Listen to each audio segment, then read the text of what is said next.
Good morning from Casper City, Wyoming this morning, folks. As most of you are probably aware, I was in Bowman, North Dakota last week, and the internet connection in my hotel room was slower than the dial-up internet I had in Hawaii in the 90s. I could not upload an episode last week from that location, so I'm releasing it this morning. I recently finished up with a cruise around Riverton, Wyoming, Baker, Montana, Bowman, North Dakota, and now Gillette, Wyoming for my last few days. Right now, I'm sitting in the airport waiting to catch my flight home to be with my bride and my puppy. After being in this part of the country for a bit over 2 weeks now, I regret not visiting here in the past. I have to say, it's just as beautiful as East Tennessee in its own way. The average elevation of where I spent most of the last week was around 5,500 feet. Gorgeous scenery everywhere I looked, even in some of the oil field I spent the time in. Wildlife, too, it's quite abundant here. The weather has been a bit of a relief after spending the first week of this 3 week engagement in Mississippi, where the heat and humidity really do take a toll on you. The temperatures, they've been as in the 80s here as well, but it's not nearly as humid. And while the names of the people I've been working with are quite different, their character and their work ethic, they're the same. As I have said many times in the past, these individuals in the quote unquote oil patch are some of the hardest working people I have met in my entire life. And they do this work in some of the harshest environments.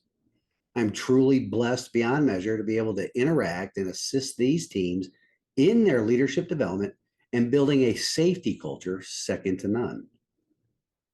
I'd like to thank the audience for the positive responses I received to last week's episode, or the week before last, actually, after taking a break from losing the GOP primary in House District 12.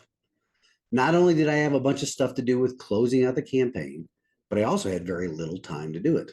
The primary was on a Thursday, and my travel for this engagement began early the following Sunday morning. Not a lot of time to pick up all my yard signs around the county, wrap up some of the honeydew list or most of the honeydew list, pack and make travel arrangements, plus putting together an episode. Nonetheless, the responses were great. Please continue to share these episodes on your social media platforms. Also, don't forget to give the show a thumbs up on YouTube and Rumble. And if you're listening on Apple or Spotify, please give the show a review on those platforms as well.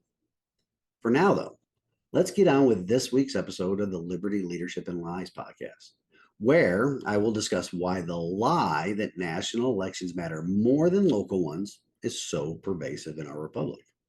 It's a lie that needs to be exposed. I'm also going to talk or define woke as I know it and compare that to something that is being passed around by those on the left that meets their definition or their attributes of woke. And then I'm going to break down the lies they are spreading about it. As I stated in the closing segment of last week's episode, you cannot fix the national government until your local house is in order. But that is why the lie is spread that national elections matter more. So let's take a stand in the arena again this week, folks, and get on with the show. Welcome to the Liberty, Leadership, and Lies podcast. On this show, we will discuss the assaults on our liberty by the very institution we the people created to secure our liberty. We will also compare and contrast the actions of people in leadership positions to the servant leadership that is needed to protect our God-given, constitutionally protected rights. Additionally, we will break down the many lies that elected and unelected officials in government and media spin every day in order to secure for themselves positions of power and influence that are antithetical to the system of government our founding fathers created and passed down to us. Your host on this program is Larry Linton, a 30-year veteran of the United States Navy who also runs his own leadership consulting company. He is also a candidate for the Republican Party's nomination to represent Tennessee's House District 12, which includes Gatlinburg, Pigeon Forge, Pittman Center, Wears Valley, Seymour, and parts of Sevierville, and most of Sevier County. So here is your host, Larry Linton. Okay, folks, let's get this show started. And from the outset, I just want to let you all know that this will be another quick or less than 30-minute show, possibly. But some breaking news on Friday may change that a bit. I titled this show Lies, National Elections, and More.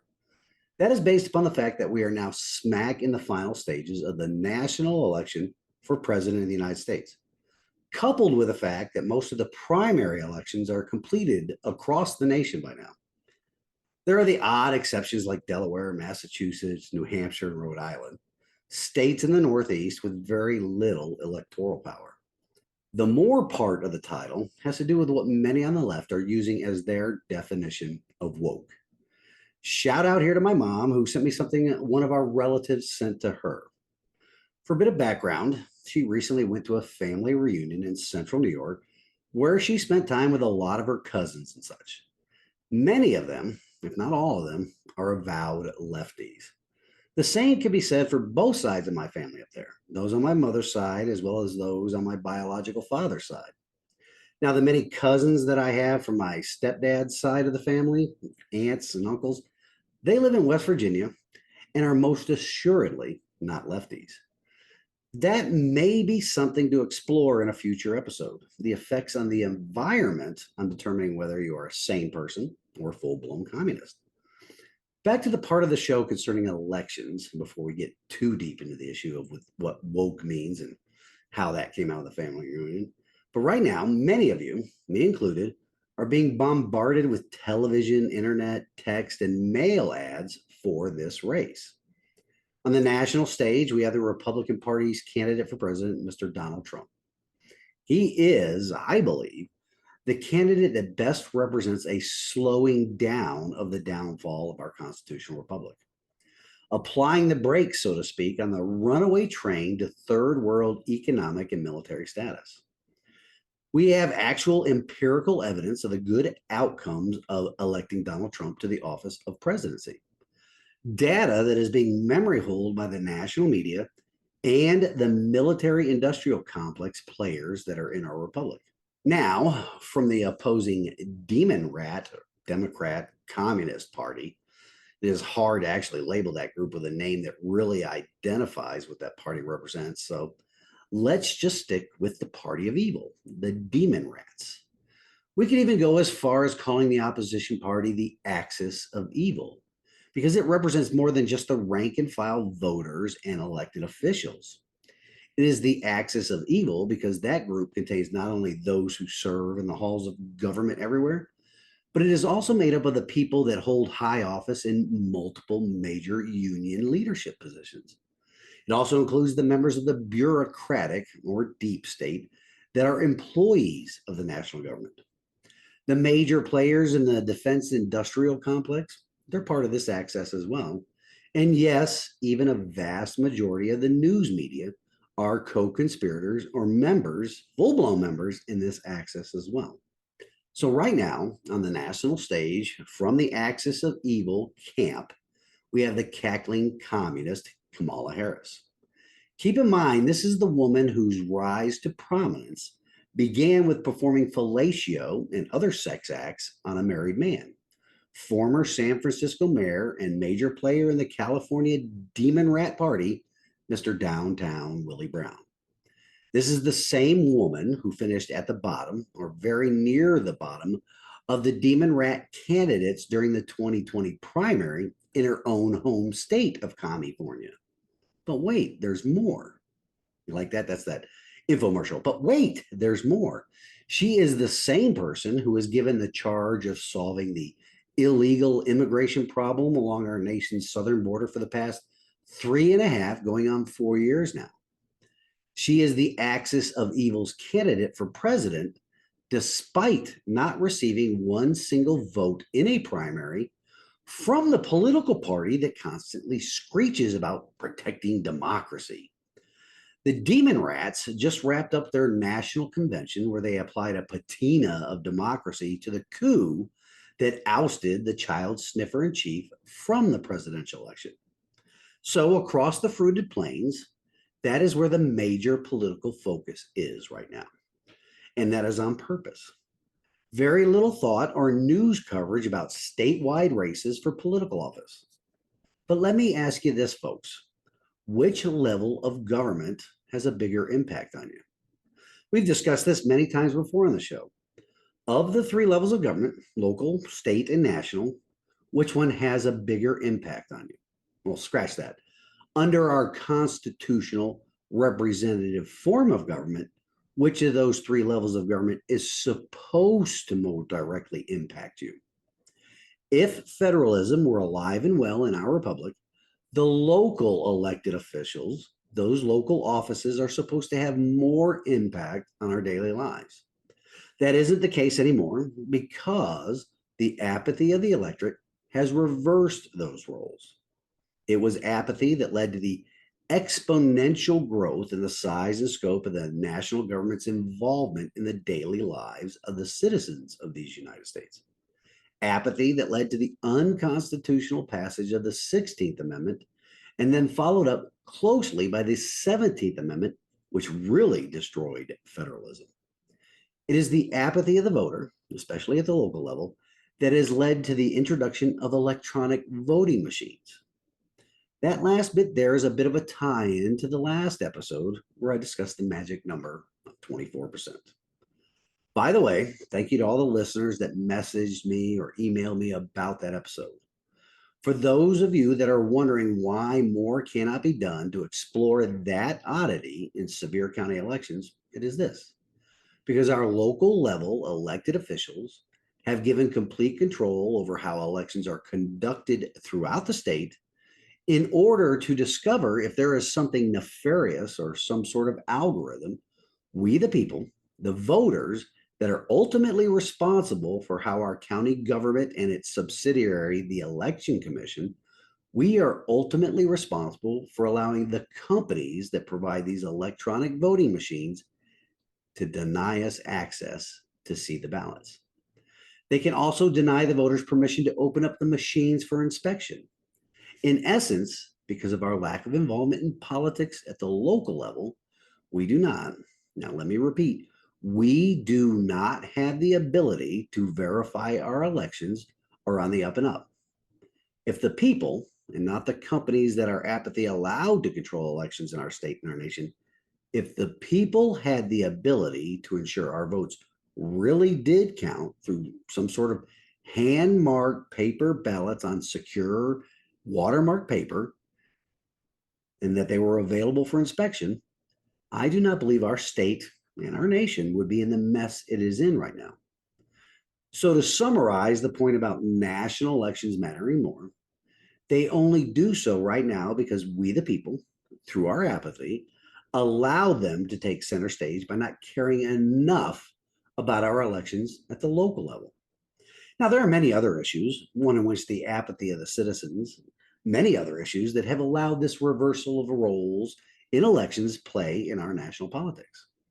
We've seen that apathy that led to the 16th and 17th Amendments. We've seen that apathy that has given control over our elections to a third party that is not accountable to the citizens. Another thing that we have seen taking place is ceding control over the election calendar and how voting takes place. We've ceded that control to the political parties. Now, I'm about to go through only information that's based upon Tennessee here, but I imagine the situation I'm going to describe is pretty similar in all 50 states. And if it isn't similar, every state sees that off presidential year elections, as well as primary elections during presidential election years, that do not have the presidential candidates coupled with the state and local primaries, there is a significant difference in voter turnout. Very significant. Do you think that is by design? Of course it is. For example, in the latest primary election where I was a candidate in Tennessee House District 12, out of 45,000 registered voters, only 4,793 cast a vote for that District 12 primary. That's just a little bit over 10%. And that was for this past August. Now compare that to the presidential preference primary held earlier this year in March. Again, out of the 45,000 registered voters, 7,596 people cast a vote in House District 12. That is almost 17% of registered voters. Since the presidential election is still a couple of months away, I only have the November 2020 data to compare those two primaries against. What do you think those numbers will look like? So again, we're going to go off the 45,000 registered voters in House District 12. And during the presidential election of 2020, 43,535 voters cast a vote. That is pretty impressive, don't you think? Roughly 77% of registered voters cast a vote in that national election as compared to the 10% for the election of the body of government closest to the voters themselves. Design or accident? Design, people. Because if local elections really did matter to the political parties in our nation and in our state, they would be grouped together with the national elections. Why we allow the political parties the complete control of when and what type of elections are held, we have been subjected to this tyranny of the minority. Think about it for just a moment.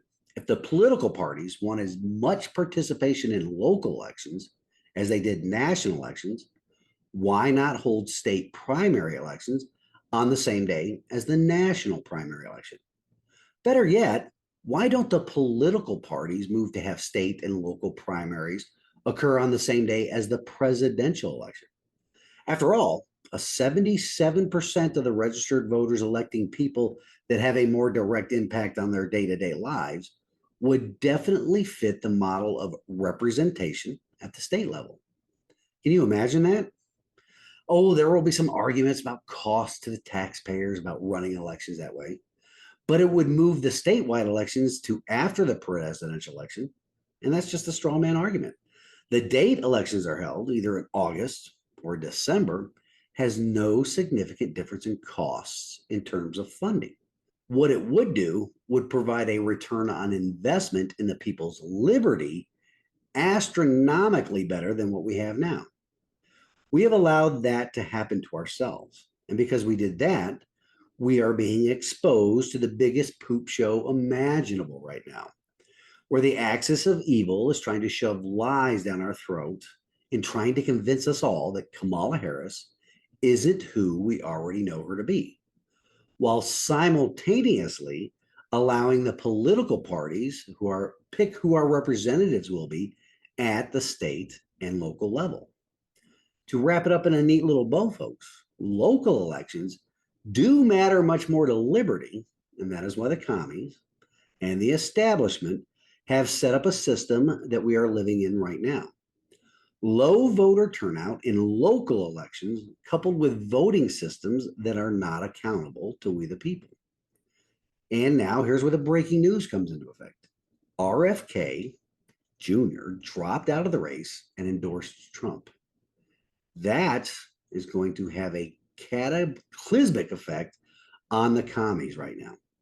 All right, I've come up on a break. And when I come back, I'm going to talk more about the quote unquote more in this week's title. And it has to do with what the term woke really means and how the left is trying to define it and the miserable failure of their definition. So I'll be right back.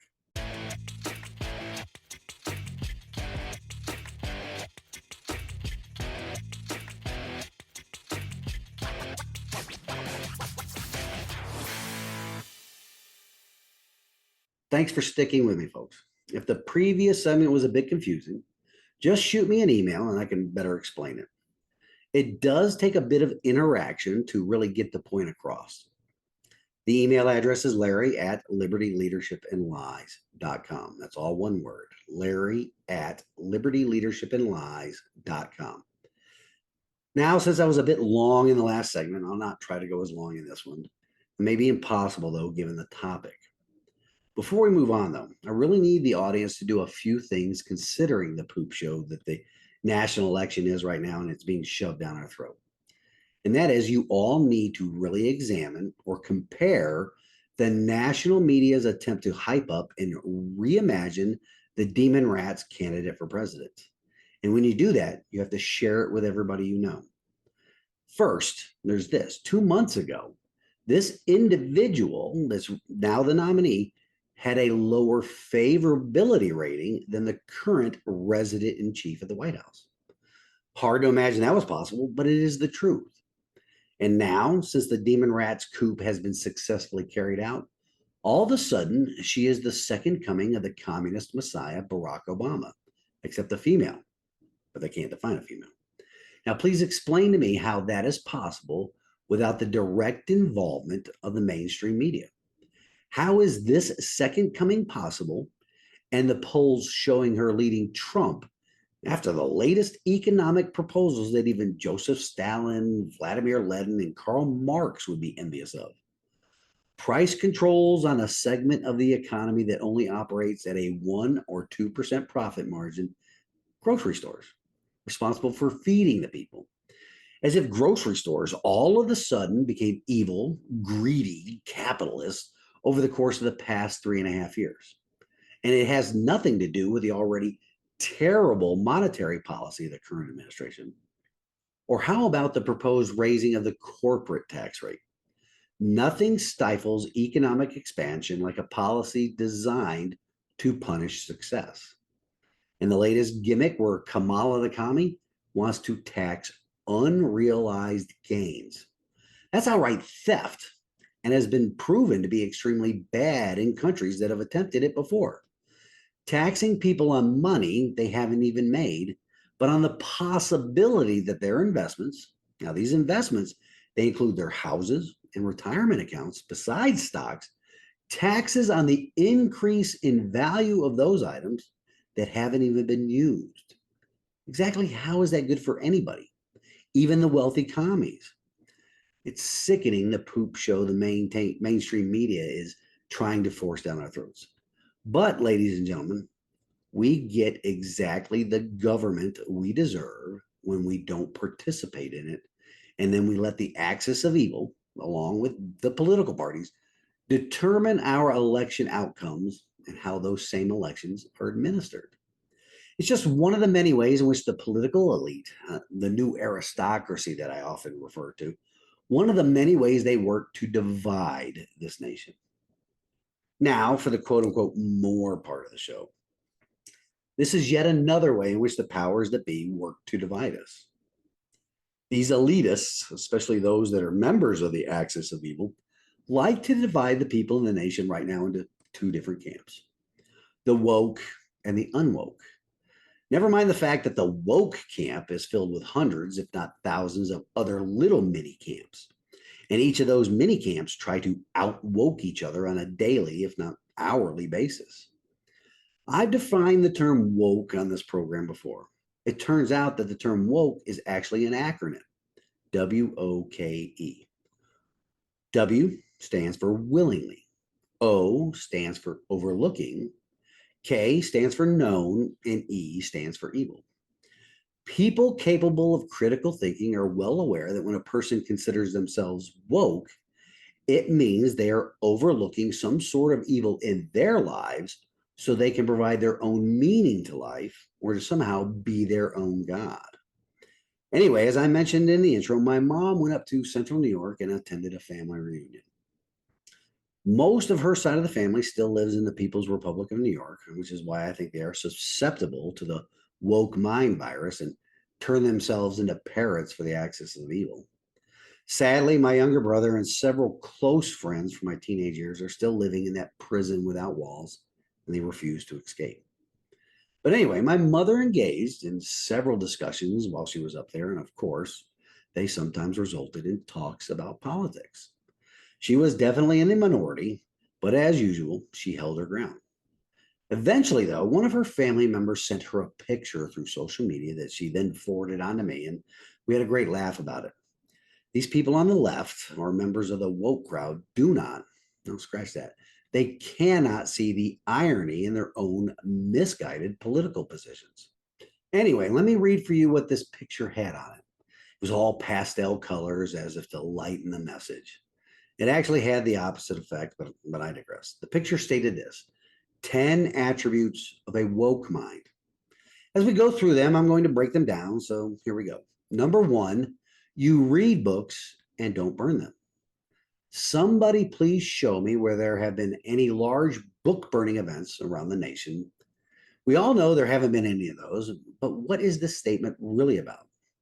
Some on the left say Republicans, they're really just conservatives, not Republicans. Conservatives want to quote unquote ban books. The left throws the burn them part in there because they want to make it out that there's some type of moral equivalency between conservatives and Nazis. Oh, hey, there's this interesting historical fact here, though, about the book burnings that did happen in Nazi Germany. If you know what type of books the Nazis or the brown shirts were burning, send me an email. Let me know what they are. And if you got the answer right, I'll mail you a prize. I have some material left over from my campaign, and what better use than let them stuff serve as prizes? You know the email address, so send me the answer and I will get something out to you in the mail if you're correct. Now, my family members are ineligible for the prizes because they are students of history and know the answers. Anyway, read books and not burn them. Of course, that is a lie on both ends. The facts are that parents and conservatives have read these books and find that they are inappropriate to be in grade school classrooms and libraries. These same parents don't burn them, nor do they ban them. They just want them removed from taxpayer institutions of supposed education for children. Now, moving on to a woke attribute number 2, you embrace science. That's completely laughable. What they mean is embrace the science they approve of. Because the woke do not accept the science that men cannot give birth, women don't have penises, a cloth diaper on your face will not protect you from a virus, and that the COVID vaccine didn't work. How is that for embracing the science? Attribute number 3 is a doozy. It states, you are willing to change your mind when new information becomes available. Nothing, let me repeat, nothing can change the mind of the woke. Show me an example to prove me wrong, and I'll admit it right here on the program. Until then, it's just another lie. Now, moving on to attribute number 4, you understand that most issues are not black and white. That's because the woke like to live in an all gray world because they lack principles grounded in facts, truth, and logic. They prefer the gray world so they can shift their positions on the fly so that they always stand in opposition to people capable of critical thinking. I think Dan Bongino calls them the anti-communists. Yeah, that makes sense. Attribute number 5, you believe in true equality for all people. Here's where the woke get into the control the language, control the narrative aspect. While this attribute uses the word equality, what they really mean is equity. You see, they do not believe in equality of access, which is what everybody has. They believe in equality of outcomes. And there is no amount of money on the planet that can guarantee that.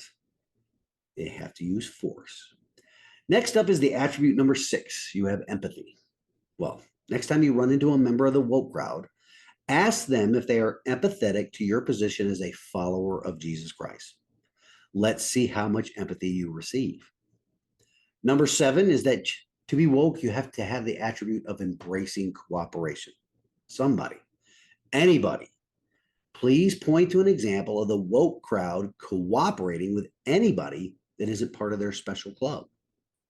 Now, number 8 is also pretty hilarious. It states that in order to be woke, you respect others' rights. Unless, of course, you are a quote unquote other that believes in limited government, that rights come from God and not man, and that you have the right to live from a biblical worldview. If you believe in any of those 3 things, you don't have any rights in the minds of the woke. Number 9, now this one's wild. This attribute states that in order to be woke, you believe that culture and arts have value. But listen, it's only culture and art that denigrates religion, trashes family values, and celebrates man as God. All other art is completely acceptable except those 3. The number 10 attribute is just a vague way of saying that if you do not believe in man-made climate change, you do not care for the planet. This attribute states that to be woke, you must care for the planet. But the woke view caring for the planet as paying higher taxes to make the winters less cold and the summers less hot. It's to destroy modern America's energy superiority. Now, it's not possible to change the temperature of the planet to suit them, but they will take as much of your tax money as they can in order to try and achieve that. Now, as I stated, to be woke means you have to believe that humans are causing the planet to overheat. And if you believe in that, the ultimate solution to caring for the planet is less humans. That viewpoint or attribute, coupled with the woke's obsession with killing babies in the womb, really makes them a cult of death and destruction. Now, based upon the attributes they use to describe what it means to be woke, in my analysis of each attribute that I just read off, it makes my interpretation of woke as the acronym for willingly overlooking known evil much more believable than anything they think about themselves. And as you can figure out by the commies or the wokesters defining their own attributes for what it means to be part of their club, what they are really doing is creating an us versus them mentality where they are always trying to shout down to anybody that doesn't run with their crowd. What are your thoughts? Do you see it the same way? If not, you can email me about that as well, or leave a comment on the show on whatever platform you watch or listen to this podcast on. For now, though, that closes out this segment. I'll be right back after the break with my closing thoughts and God's Word. So stay tuned. I'll be right back.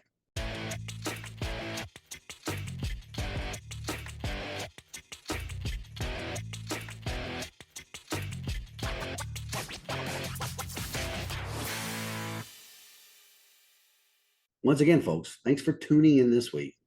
In the future, I will try to have a preloaded episode for the times I venture off into, well, not no man's land, but no internet land out in North Dakota, so I don't miss another week while I'm out in these client engagements. But for now, here's some wisdom from God's Word. This week, it comes to us from the Gospel of Matthew, chapter 12, verse 25. Jesus knew their thoughts and said to them, "Every kingdom divided against itself will be ruined, and every city or household divided against itself will not stand." I hope that you can see just what lengths the elites and their willing, useful idiot foot soldiers of the woke crowd will go to so they can divide the nation. Not only divide the nation, but divide us all right down to the family level. The axis of evil is dividing us through their control, albeit they are losing more and more of that control of the news media, while the woke crowd and their allies at the demon rat controlled unions are dividing households with their influence on government indoctrination centers all throughout our republic. The righteous, the critical thinking, the non-woke people of this nation are fighting a war on many fronts. Nobody can be on the bench anymore and try to ride this one out. It is time for choosing a side and not sitting on the fence any longer. Sitting on the fence will just result in the fence post slowly killing you, if you know what I mean. So until next week, stand in the arena with me. Reveille, it's time to wake up.